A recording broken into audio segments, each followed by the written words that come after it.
Harry Potter and the Sorcerer's Stone, Chapter 2 The Vanishing Glass. Nearly 10 years had passed since the Dursleys had woken up to find their nephew on the front step, but Privet Drive had hardly changed at all. The sun rose on the same tidy front gardens and lit up the brass number 4 on the Dursleys' front door. It crept into their living room, which was almost exactly the same as it had been on the night when Mr. Dursley had seen that fateful news report about the owls. Only the photographs on the mantelpiece really showed how much time had passed. 10 years ago, there had been lots of pictures of what looked like a large pink beach ball wearing different colored bonnets. But Dudley Dursley was no longer a baby, and now the photographs showed a large blonde boy riding his first bicycle on a carousel at the fair, playing a computer game with his father, being hugged and kissed by his mother. The room held no sign at all that another boy lived in the house, too. Yet Harry Potter was still there, asleep at the moment, but not for long. His Aunt Petunia was awake, and it was her shrill voice that made the first noise of the day. "Up! Get up! Now!" Harry woke with a start. His aunt rapped on the door again. "Up!" she screeched. Harry heard her walking toward the kitchen, and then the sound of the frying pan being put on the stove. He rolled onto his back and tried to remember the dream he had been having. It had been a good one. There had been a flying motorcycle in it. He had a funny feeling he'd had the same dream before. His aunt was back outside the door. "Are you up yet?" she demanded. "Nearly," said Harry. "Well, get a move on. I want you to look after the bacon, and don't you dare let it burn. I want everything perfect on Dudley's birthday." Harry groaned. "What did you say?" his aunt snapped through the door. Nothing. Dudley's birthday. How could he have forgotten? Harry got slowly out of bed and started looking for socks. He found a pair under his bed, and after pulling a spider off one of them, put them on. Harry was used to spiders because the cupboard under the stairs was full of them, and that was where he slept. When he was dressed, he went down the hall into the kitchen. The table was almost hidden beneath all Dudley's birthday presents. It looked as though Dudley had gotten the new computer he wanted, not to mention the second television and the racing bike. Exactly why Dudley wanted a racing bike was a mystery to Harry, as Dudley was very fat and hated exercise, unless, of course, it involved punching somebody. Dudley's favorite punching bag was Harry, but he couldn't often catch him. Harry didn't look it, but he was very fast. Perhaps it had something to do with living in a dark cupboard, but Harry had always been small and skinny for his age. He looked even smaller and skinnier than he really was because all he had to wear were old clothes of Dudley's, and Dudley was about 4 times bigger than he was. Harry had a thin face, knobbly knees, black hair, and bright green eyes. He wore round glasses held together with a lot of Scotch tape because of all the times Dudley had punched him on the nose. The only thing Harry liked about his own appearance was a very thin scar on his forehead that was shaped like a bolt of lightning. He had had it as long as he could remember, and the first question he could ever remember asking his Aunt Petunia was how he had gotten it. "In the car crash when your parents died," she had said, "and don't ask questions." Don't ask questions. That was the first rule for a quiet life with the Dursleys. Uncle Vernon entered the kitchen as Harry was turning over the bacon. "Comb your hair!" he barked by way of a morning greeting. About once a week, Uncle Vernon looked over the top of his newspaper and shouted that Harry needed a haircut. Harry must have had more haircuts than the rest of the boys in his class put together, but it made no difference. His hair simply grew that way, all over the place. Harry was frying eggs by the time Dudley arrived in the kitchen with his mother. Dudley looked a lot like Uncle Vernon. He had a large pink face, not much neck, small watery blue eyes, and thick blonde hair that lay smoothly on his thick fat head. Aunt Petunia often said that Dudley looked like a baby angel. Harry often said that Dudley looked like a pig in a wig.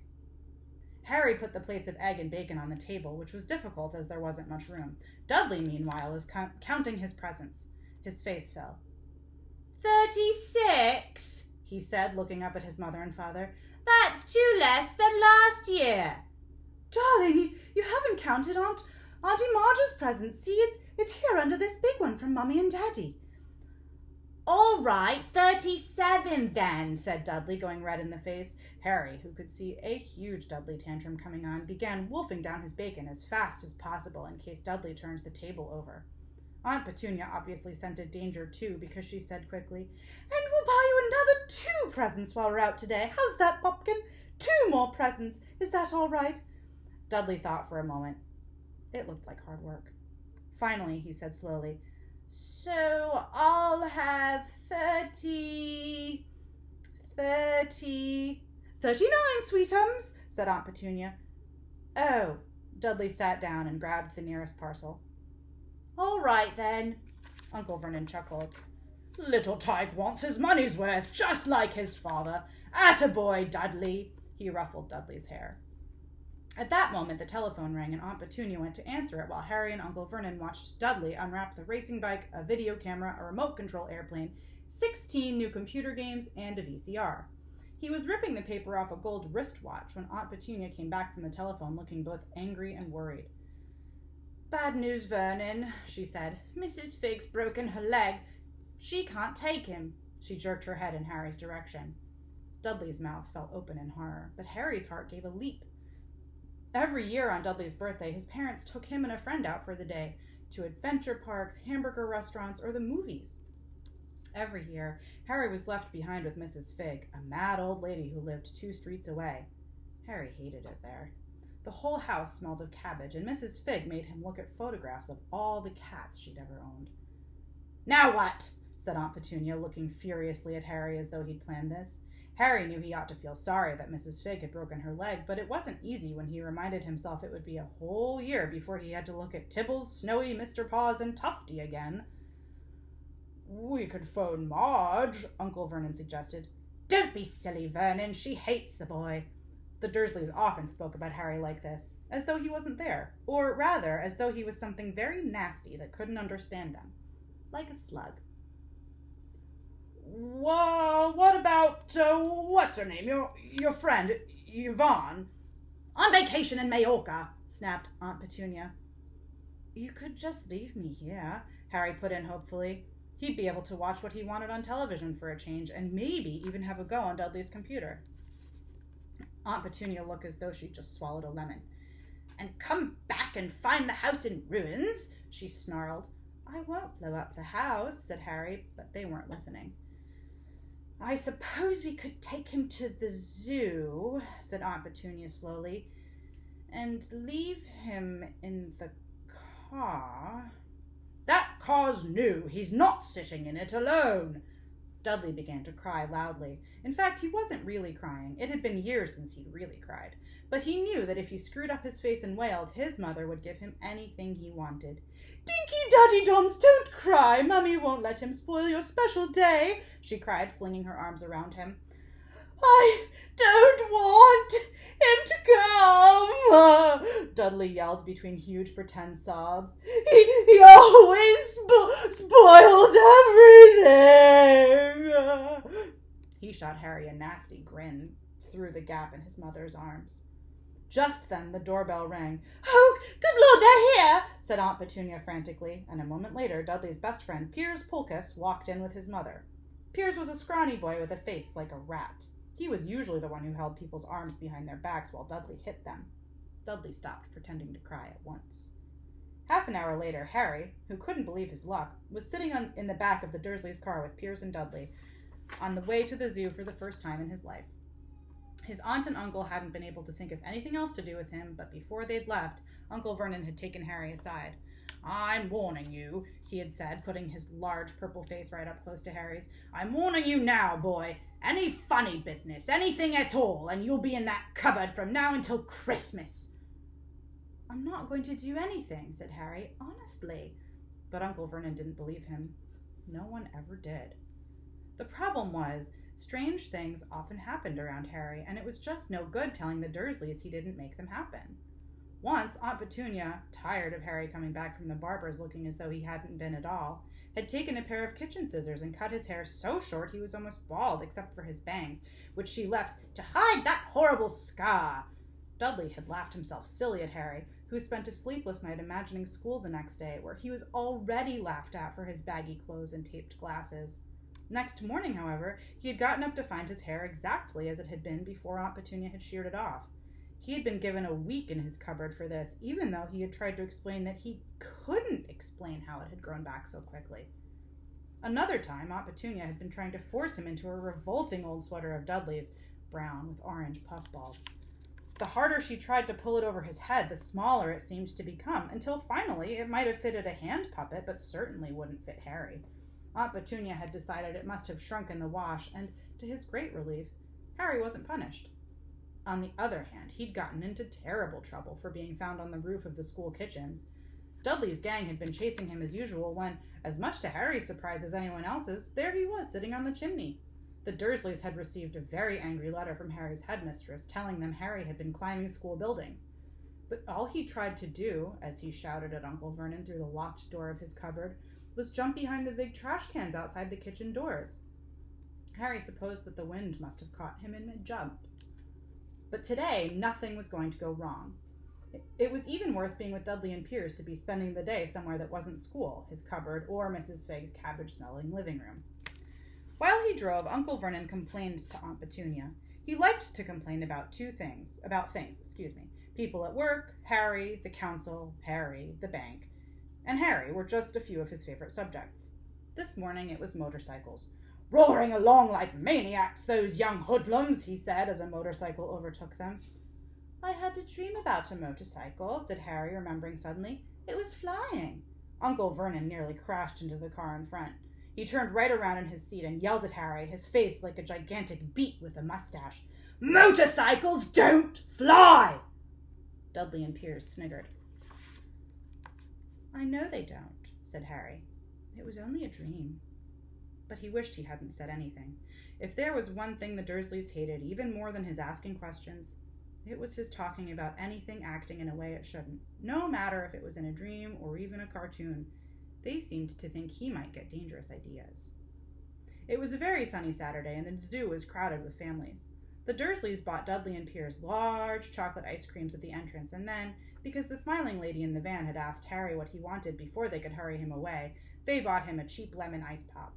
It wasn't bad either, Harry thought, licking it as they watched a gorilla scratching its head who looked remarkably like Dudley, except that it wasn't blonde. Harry had the best morning he'd had in a long time.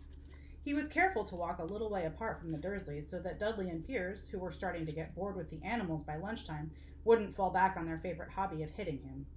They ate in the zoo restaurant, and when Dudley had a tantrum because his Knickerbocker Glory didn't have enough ice cream on top, Uncle Vernon bought him another one, and Harry was allowed to finish the first. Harry felt, afterward, that he should have known it was all too good to last. After lunch, they went to the reptile house. It was cool and dark in there, with lit windows all along the walls. Behind the glass, all sorts of lizards and snakes were crawling and slithering over bits of wood and stone. Dudley and Piers wanted to see huge, poisonous cobras and thick, man-crushing pythons. Dudley quickly found the largest snake in the place. It could have wrapped its body twice around Uncle Vernon's car and crushed it into a trash can, but at the moment it didn't look in the mood. In fact, it was asleep. Dudley stood with his nose pressed against the glass, staring at the glistening brown coils. "Make it move!" he whined at his father. Uncle Vernon tapped on the glass, but the snake didn't budge. "Do it again!" Dudley ordered. Uncle Vernon rapped the glass smartly with his knuckles, but the snake just snoozed on. "This is boring," Dudley moaned. He shuffled away. Harry moved in front of the tank and looked intently at the snake. He wouldn't have been surprised if it had died of boredom itself. No company except stupid people drumming their fingers on the glass trying to disturb it all day long. It was worse than having a cupboard as a bedroom, where the only visitor was Aunt Petunia hammering on the door to wake you up. At least he got to visit the rest of the house. The snake suddenly opened its beady eyes. Slowly, very slowly, it raised its head until its eyes were on a level with Harry's. It winked. Harry stared. Then he looked quickly around to see if anyone was watching. They weren't. He looked back at the snake and winked, too. The snake jerked its head toward Uncle Vernon and Dudley, then raised its eyes to the ceiling. It gave Harry a look that said, "I get that all the time." "I know," Harry murmured through the glass, though he wasn't sure the snake could hear him. "It must be really annoying." The snake nodded vigorously. "Where do you come from, anyway?" Harry asked. The snake jabbed its tail at a little sign next to the glass. Harry peered at it. Boa constrictor, Brazil. Was it nice there? The boa constrictor jabbed its tail at the sign again, and Harry read on. "This specimen was bred in the zoo." "Oh, I see." So you've never been to Brazil? As the snake shook its head, a deafening shout behind Harry made both of them jump. Dudley! Mr. Dursley, come and look at this snake! You won't believe what it's doing! Dudley came waddling toward them as fast as he could.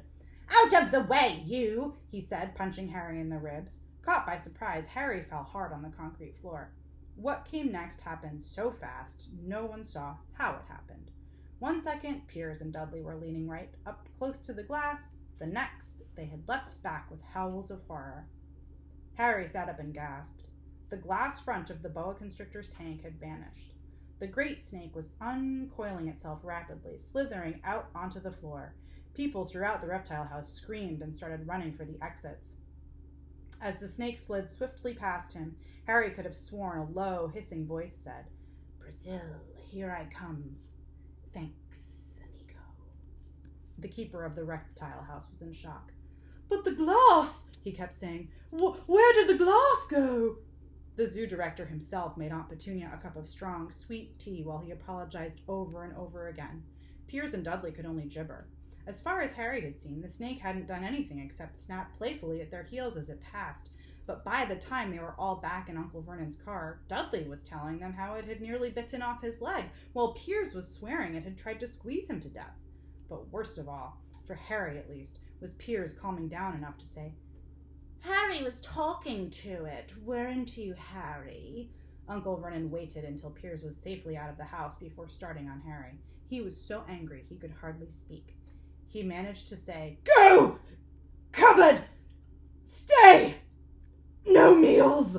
Before he collapsed into a chair and Aunt Petunia had to run and get him a large brandy.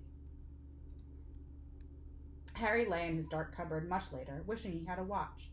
He didn't know what time it was, and he couldn't be sure that the Dursleys were asleep yet. Until they were, he couldn't risk sneaking to the kitchen for some food. He lived with the Dursleys almost 10 years. 10 miserable years, as long as he could remember, ever since he'd been a baby and his parents had died in a car crash. He couldn't remember being in the car when his parents had died. Sometimes, when he strained his memory during long hours in his cupboard, he came up with a strange vision, a blinding flash of green light and a burning pain on his forehead. This, he supposed, was the crash, though he couldn't imagine where all the green light came from.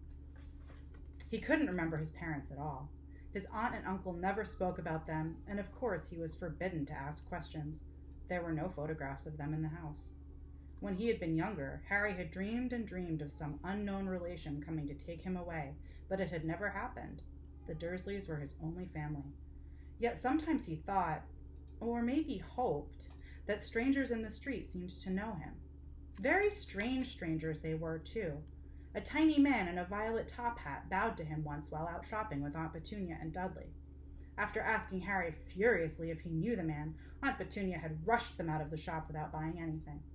A wild-looking old woman dressed all in green had waved merrily at him once on a bus. A bald man in a very long purple coat had actually shaken his hand in the street the other day and then walked away without a word. The weirdest thing about all these people was the way they seemed to vanish the second Harry tried to get a closer look. At school, Harry had no one. Everybody knew that Dudley's gang hated that odd Harry Potter in his baggy old clothes and broken glasses, and nobody liked to disagree with Dudley's gang. Tune in soon for Chapter 3, The Letters from No One. Oh, things are about to get really magical, guys. See you soon.